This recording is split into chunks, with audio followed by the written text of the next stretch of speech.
If you've tried again and again to stick to something, only to watch your willpower crumble by Wednesday, and you've decided you're just a weak, undisciplined person, I want you to consider this. You're not bad at discipline. Your systems are failing you. You've been trying to win a fight with your environment, using nothing but the muscle of your own will, and the environment was always going to win. Somewhere along the way, we turned discipline into a personality trait. Either you have it or you don't. The successful people, we tell ourselves, are simply built with more grit, more steel, more of that mysterious inner strength that lets them resist what the rest of us cave to. So every time you fall off the wagon, you read it as proof of a flaw in you. But I want to challenge the whole frame, because the most disciplined people you know aren't winning a willpower contest. They've just quietly arranged their lives so they barely have to fight one.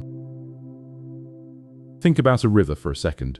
A river doesn't power its way across the landscape through sheer effort. It follows the path of least resistance.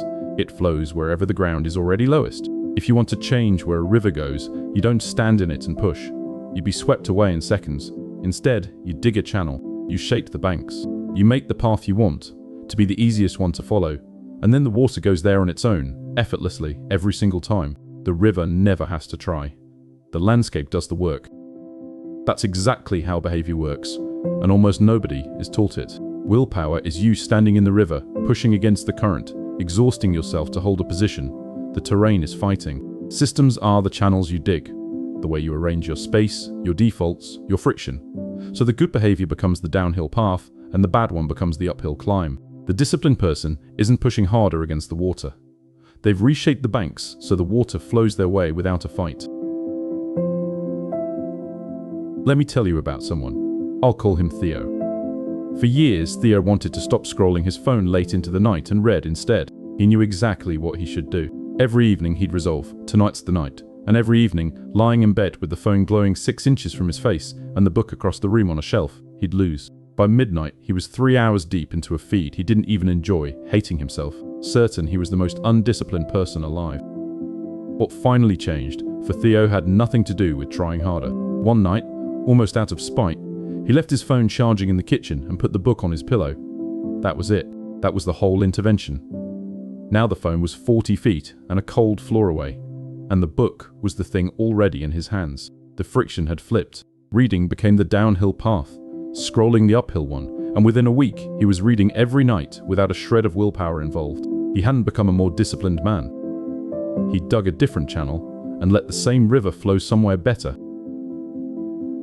There's real science under this. Researchers ran a study tracking people's daily temptations and found something that should be on every motivational poster ever printed. The people who scored highest on self-control weren't the ones gritting their teeth and resisting temptation all day. They were the ones who experienced far fewer temptations in the first place, because they'd structured their lives to avoid them. They didn't keep the biscuits in the house. They didn't sit near the distraction.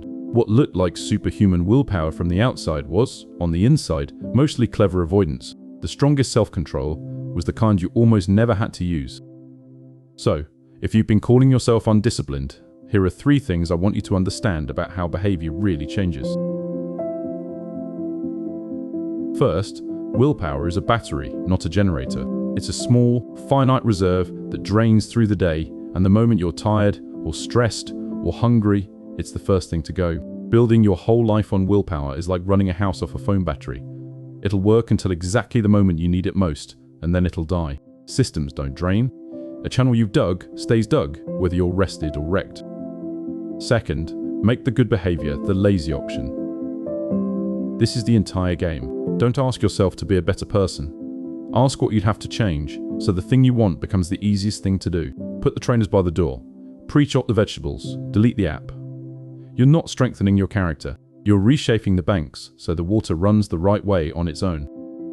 Third, when you fail, fix the environment, not the person. The undisciplined story says, I failed, so I am weak, so I must try harder.